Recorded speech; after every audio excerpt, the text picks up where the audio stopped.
Dito ko sa center. So makikita nyo na, 3,000 dirham. Pwede ka na makakuha ng 2-bedroom na flat.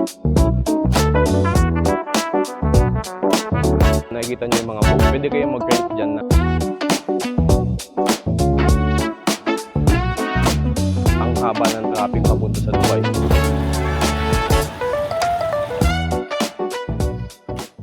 Hello guys, welcome sa another vlog. Sa video na to, gusto kong ipakita sa inyo na bukod sa Dubai at Abu Dhabi, meron pang ibang Emirates na nag-o-offer ng mga ganda ding lugar, mga gandang tourist spot, mga magandang leisure destination, mga kapihan, mga tambayan, mga lakaran na pwedeng puntahan na kahit na sino. At ang maganda dito, free pa. So sa episode na to, gusto kong ipakita sa inyo ang isa sa pinakasikat na park dito sa Sharjah, ang Al Madjaz Waterfront. So kung gusto mo makakita ng lugar na relaxing, na peaceful, na hindi ganun ka-busy tulad ng Dubai at Abu Dhabi, so tara, samahan nyo ako. Ipapakita ko sa inyo kung anong meron dito sa Al Madjaz Waterfront. So andito pa tayo sa area na to. Yung Al Madjaz Waterfront is andun sa area na yon, siguro mga 500 meters away. So ito yung area na to. Andito tayo sa may Al Noor Island. Ito yung Al Noor Island, guys. Pwede nyo rin puntahan. Hindi ko alam anong meron dyan, pero feeling ko meron daw dyan mga butterfly garden. Pero meron yung entrance dito. So, right now, andito lang tayo sa labas. Andito tayo sa may area na ginagawang tambayan, picnic spot ng mga residente dito. So, from this location, pupunta tayo doon. Maglalakad tayo papunta doon sa Al Madjaz Waterfront. So, tara, samahan niyo ako.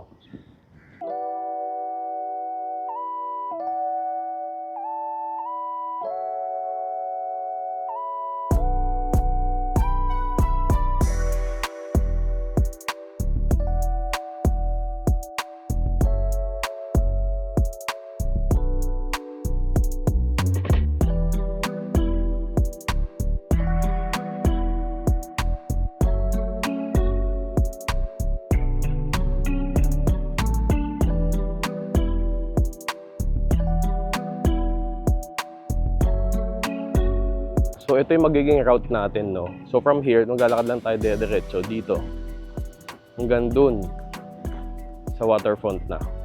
Maikling lakad lang naman to, guys. Siguro mga 400 to 500 meters. Andun na tayo. So ito yung pinaka magiging view mo, pinaka corniche habang naglalakad ka.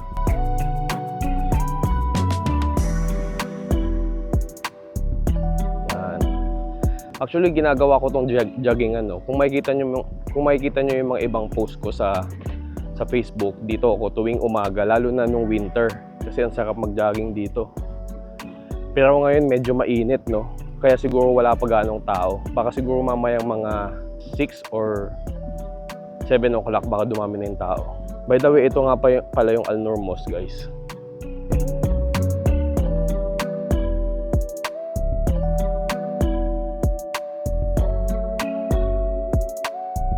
Dito sa area na to, no, sa Al Madjaz, I think ito na yung pinakamalaking mosque dito sa area ng Al Madjaz, ang Al Noor Mosque.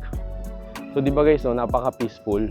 Pag gusto mo maglakad lang, gusto mong mag-chill-chill, gusto mong mag-exercise, gusto mong magpawis, so pwedeng-pwede na to. At ang maganda pa dito, guys, yung mga ganitong klaseng walking spot. Ito lang sa mga residential area na, sa harapan lang ng residential area. By the way, guys, no, yung bahay namin, isa dyan sa mga building na yan. So, di ba, kung residente ka dito, tatawid ka lang, no? Meron ka ng walking spot, tapos papunta ka na dun sa waterfront, na meron ka makikitang mga cafes, restaurant, jogging track, kung ano-ano pa. At nga pala, guys, no, maganda din dito sa gabi kasi meron ditong dancing fountain. So, diba? Akala nyo sa Dubai lang mayroong dancing fountain. Akala nyo sa Dubai Mall lang or sa Burj Khalifa.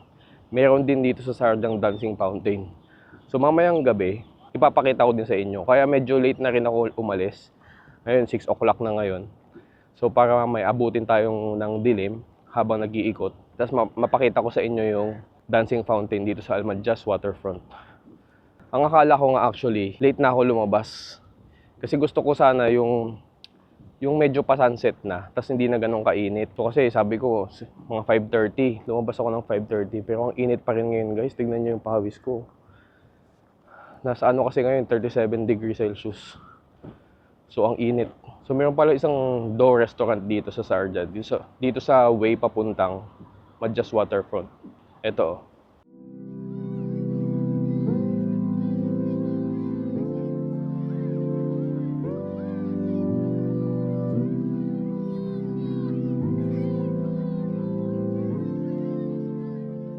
So tuloy lang yung lakad natin, no. By the way guys, no, ito nga pala sa Sarja, no. Katabing-katabi lang siya ng Dubai. Kumbaga, kung nandun ka lang nakatira sa border ng Sarja and Dubai, siguro mga 5 minutes to 10 minutes away, nakatawid ka na ng Dubai eh. At alam nyo ba, mas mura ang renta ng bahay dito, ng apartment dito, compare mo sa Dubai. So ang nangyayari niyan, since kadikit lang ng Dubai ang Sarja, yung mga nagtatrabaho, karamihan, no? Pati mga Pilipino, katulad ko, nagtatrabaho kami sa Dubai, pero nakatira kami dito sa Sarja. Dahil nga unang-una, mas mura yung rent dito. So, ibig sabihin, dito, pwede kami mas maayos yung matitirahan namin dahil nga mas mura siya. For example, no? Siguro yung 1,500 dirham mo or 2,000 dirham. Baka sa Dubai, partition pa lang yun. Pero pagdating mo dito sa Sarja, meron ka ng isang room nun. Or minsan naman, pwede kang 2,500 to 3,000 dirham. Meron ka ng sariling flat. So dito sa Sarja, kung magbabayad ka ng 2,500 to 3,000 dirham, pwede ka na makakuha ng 2-bedroom na flat. Sa Dubai, hindi ko sigurado kung anong pwede mong makuha doon. Pero tingin ko baka isang room lang yun, yung 2,500 to 3,000 dirham mo. Pero ang downside nga lang nun, since maraming nakatira dito sa Sarja, tapos doon sila nagtatrabaho sa Dubai, ang nangyayari nun, ang downside nun is grabe ang traffic sa peak hours. Like for example, going to work during the peak hours, ang haba ng traffic papunta sa Dubai. At pauwi naman, ang haba din ng traffic galing Dubai papunta ng Sarja. Yung mga pauwi na galing trabaho. So minsan inaabot ng 2 hours drive yung supposedly na pwede mo naman biyahihin ng 30 minutes lang.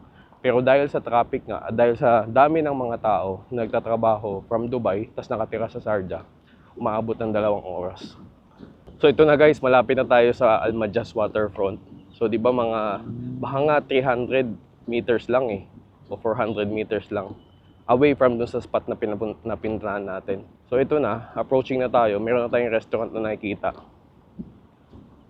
So di ba ang luwag ng daan, di ba? Saturday pa ngayon ah. Yung iba walang pasok, walang mga trabaho, walang office yung iba. Kasi nga Saturday. Ito ang luwag.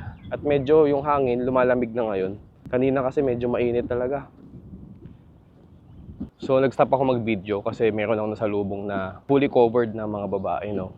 Nga pala dito guys, no, dito sa Sarja, mas conservative yung mga tao dito compare mo sa Dubai. So meron ditong iba na ayaw nila basta-basta nagbi-video, especially pag nakita nila nagbi-video ka tapos nasama sila doon sa video, pinapaalis nila.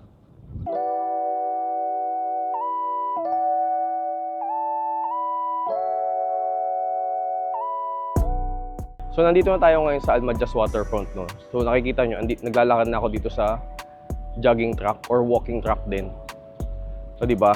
Paglabas mo lang, kung dito ka nakatira, kung residente ka dito, paglabas mo lang ng bahay mo dito, tatawid ka lang. Meron ka na mga ano dito, meron ka ng mga pwede ka na maglakad-lakad, pwede ka na mag-jogging. Di ba? Ang alam ko kasi sa community kasi sa amin sa Pilipinas, no, hindi ganito eh. Paglabas mo ng bahay namin, kalsada na.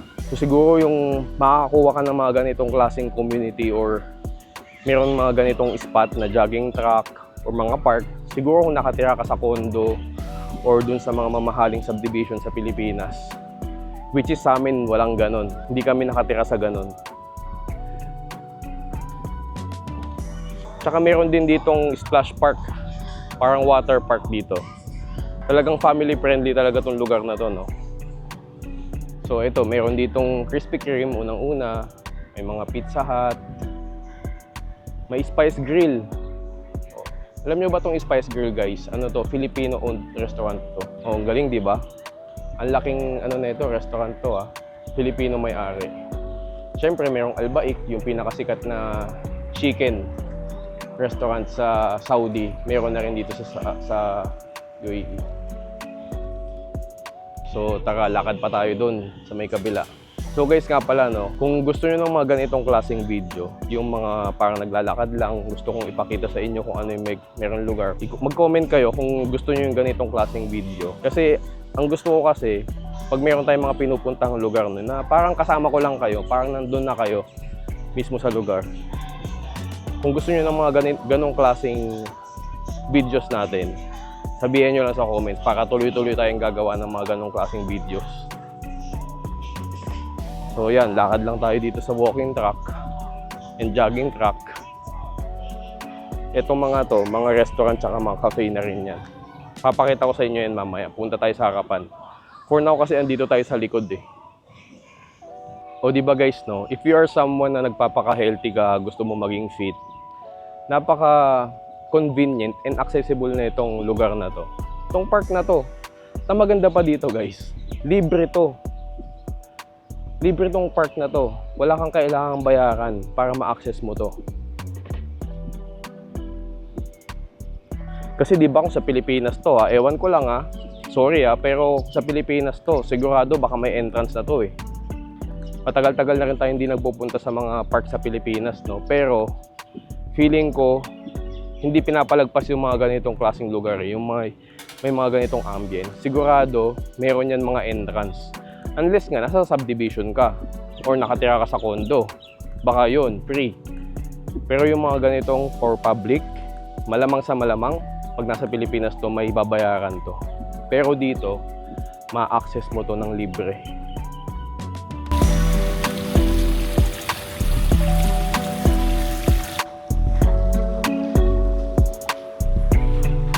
So nandito na tayo ngayon sa pinakagitna ng Al Majaz Waterfront.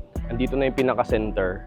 Papakita ko sa inyo, andito na rin yung kung saan nagaganap yung yung dancing fountain. So ito na yung pinaka-gitna. Magsa-sunset na yata guys. Sana bumaba na yung araw, ang init. Pero kaya-kaya naman na.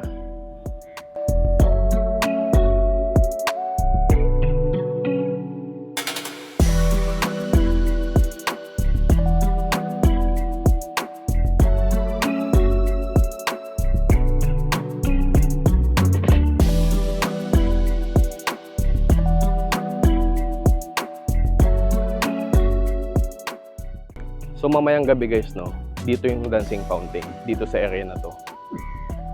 So hindi ko sure kung ano yung timing nila. Mamaya i-confirm natin, tatanong natin dun sa guard.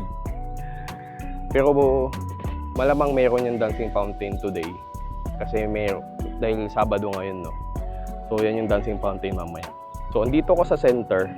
So makikita nyo, nasa harapan ko yung mga restaurants at mga cafe. So andun may Raising Cane's na dun, may Caesars. Mayroon ditong Tim Hortons at may mga magbubukas pa. At mayroon din Caribou Coffee doon. Alam nyo ba guys, Caribou Coffee na yan. Bago pa lang ako dito, andyan na yan. 2012, andyan na yan. Yan ang pinakamatatag dito. Tsaka tong Tim Hortons. So lakad pa tayo doon.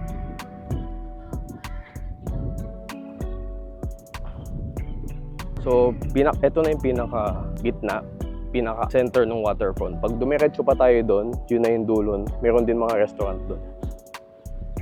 So punta naman tayo ngayon dito sa area ng mga playground na saan pwede maglaro yung mga anak nyo. Meron din mga dito, mga football court.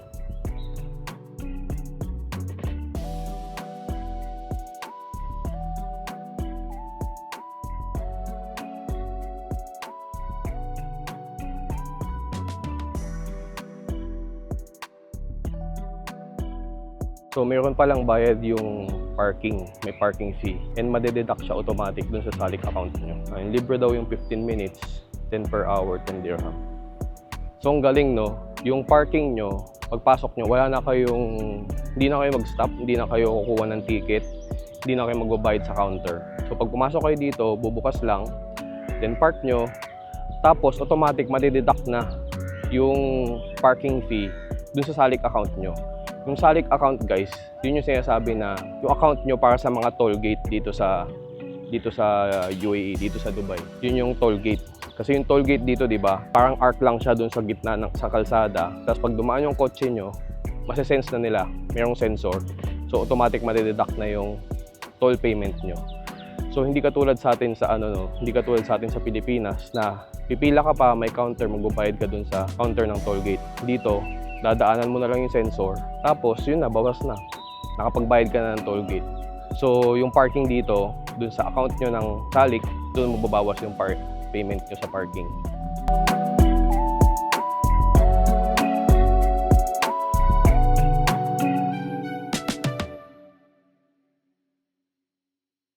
So ito nga palang mga building nakikita nyo dyan guys. Residential area na lahat yan. Walang mga opisina dyan. Mga residential area na lahat. Nga pala, yung isang building na yon, yan. Yung building na yan. Dyan ang unang-una kong building sa East Tower. So dumating ako dito ng 2011, no. Diyan ako timara sa building na yan. Nga pala guys, no, itong Al Madjas Waterfront, nabuo to, nag-start to, inopen to nung 2012. So dumating tayo dito 2011, ng late 2011, tapos 2012 binuksan na siya. Bagong-bago pa to dati nung dumating ako dito. Kaya halos kasabayan ko talaga tong park na to.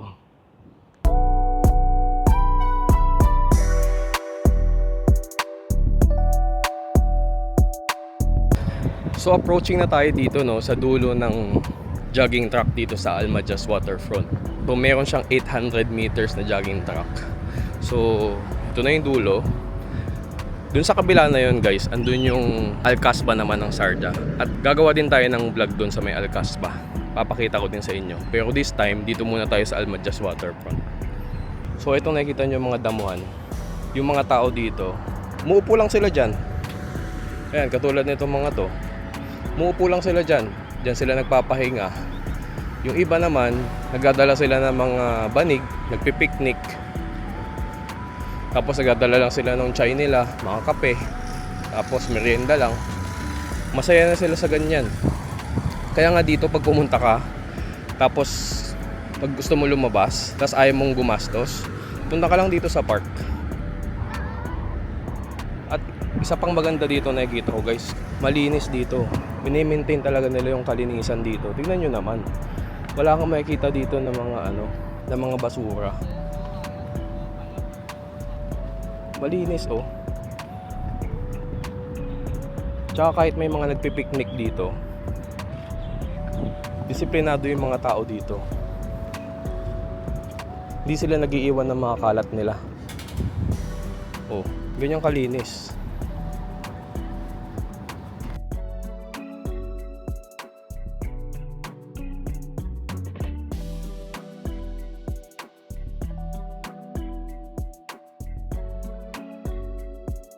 So, dyan sa likod ko, nakikita nyo yung mga boat. Pwede kayong mag-rent dyan ng Sharjah boat. Tapos, iikot nila kayo dyan sa likod. Dito sa buong, ano bang tawag dito? Corniche. Tubigan na to. Sa mga, iikot nila kayo dyan pag nag-rent kayo. Di ko lang alam kung magkano. Teka lang, tanongin nga natin sa kabayan. Excuse me, kabayan po? Kabayan? Opo. Magkano yung dyan, yung boat? Ano po? May 15 minutes po na sharing. 30 dirhams isa kung adult. Kung bata 30 dirhams ang isa. Oo. Tapos Kung sharing pa yon. sharing yun, 15 minutes. Tapos 15 minutes. Pag bata, Pag bata, 20. 20. May Okay. private din. Ang private is 15 minutes, 120, minimum of 10 person. Pag private, 15 minutes, 120, 120, minimum of 5 person. minimum 5 10 person. sorry. So, yun daw yung magkano. Sinama ko sa vlog ko ate. Okay. Hello, how are you doing? Very hot, no? Huh? No, I'm just asking for the price. So, next time if I will come here with my family, I will try. Yeah, thank you. Thank you po. Thank you. So, yun daw yung price guys. Narinig nyo naman. Kabayan pa yung staff. So, ito yung pinakadulo na restaurant. Pinakadulo ng Al Madjas Waterfront. Kung isipin nyo guys, andun tayo nang galing. Yun yung Al Noor Mosque. Doon tayo kanina nang galing. So, naglakad lang tayo from doon, papunta dito. Ito naman, pabalik na tong way na to. Pabalik na to sa bahay natin. Oh, may pa-fountain pa silang mini fountain dito. Tapos again, may coffee shop, restaurant, Arabic restaurant. Medyo hindi na ganun kainit ngayon, pero pinagpapawisan pa din ako. Tagaktak pa rin yung pawis ko. Parang gusto ko tuloy magkape. So, tas nagugutom na rin ako. Nakakagutom maglakad, guys. Parang gusto ko magkape sa Tim Hortons. Magkape tayo doon.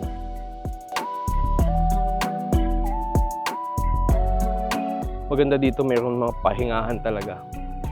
'Di ba? Basically, ito lang naman ang Madjas Waterfront, guys. So, ang makikita nyo dito, isang malaking park, may mga restaurant, may mga kapihan, tapos, ayan, jogging track, mga playground pang bata, mga mosque. Then, yun, pwede ka na mag-relax dyan kung saan mo gusto. Upo-upo ka lang dyan.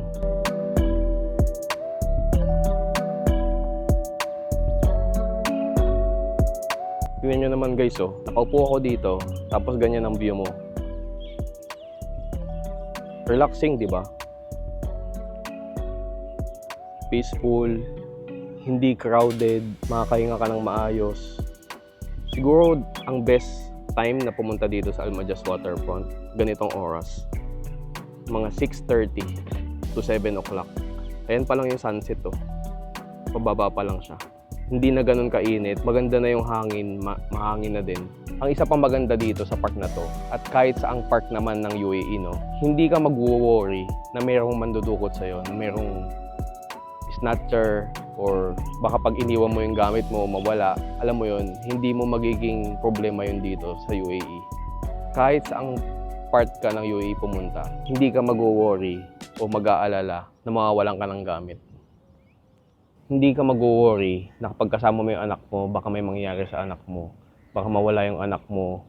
Alam mo yun, baka hindi mo na makita. Baka makidnap. Hindi mo iisipin dito yung sa UAE. Kahit sa ang parte ng UAE. Hindi mo magiging problema yun. So tara guys, medyo nagugutom na ako. Tsaka parang gusto kong magkape. Punta na tayo dun sa Tim Hortons. Doon tayo magkape. Hintayin natin dumilim. Doon tayo maghihintay na dumilim. Para dun sa sa dancing fountain. Ayan na, pa-sunset na, oh. Dito tayo sa Tim Hortons.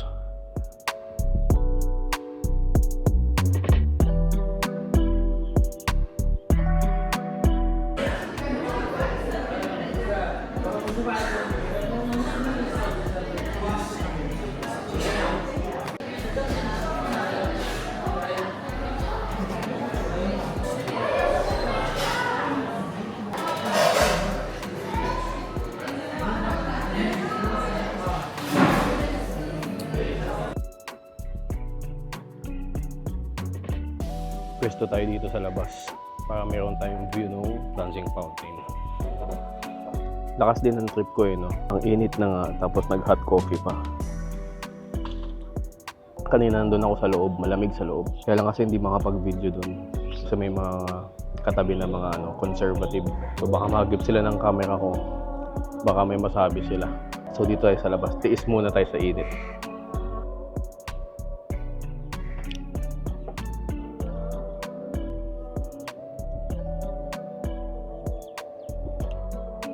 So dumilim na dito, guys. Hinihintay ko pa rin yung dancing fountain. Hanggang ngayon wala pa. Dumilim na dito. Pero mas gumanda na rin yung view kasi nga may mga ilaw na.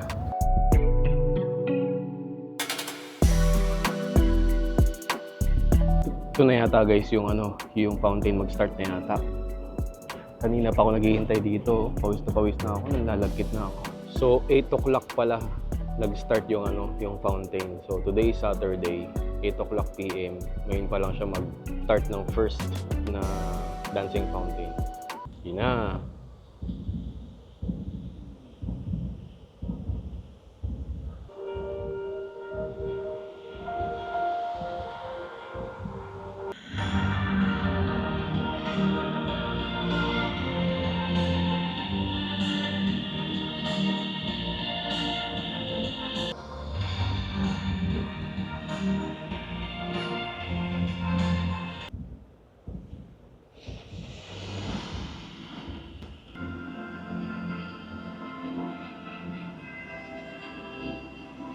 Tapos na. Ang haba na rin ha. Kala ko 5 minutes lang yung ano nila eh.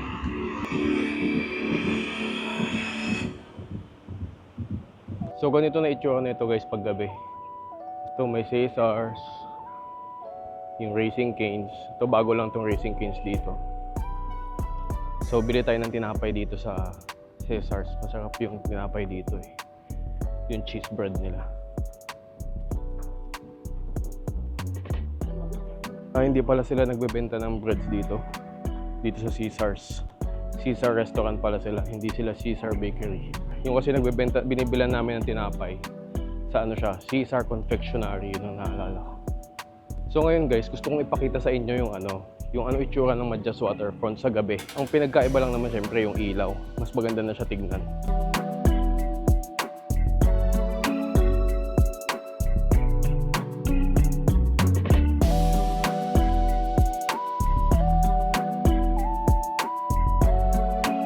Lakad na tayo pabalik, so pauwi na rin tayo. Pero along the way, papakita ko pa rin sa inyo yung mga anong meron, kung gaano kaganda yung park na to.